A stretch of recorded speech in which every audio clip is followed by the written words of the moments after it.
আসসালামু আলাইকুম বন্ধুরা, পাথরের খনি গেছিলাম। তা দেখেন পাথর, তাই যে এইগুলা সব পাথর। তা আজকে আমি দেখাবো যে আসলে কিভাবে পাথর উঠে উপরে রাখছে। তা এটা হচ্ছে মধ্যপাড়া, দিনাজপুরে মধ্যপাড়া, পার্বতীপুর ফুলবাড়ি এই এলাকার মধ্যে, মানে মধ্যপাড়া লোকেশন। তা এই যে দেখেন এগুলো সব পাথর।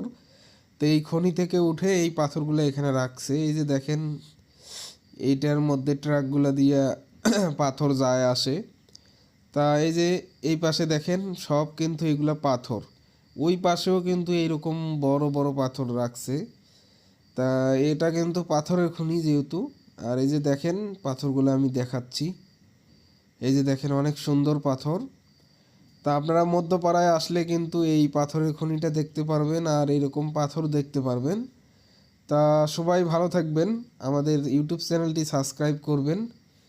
আসসালামু আলাইকুম।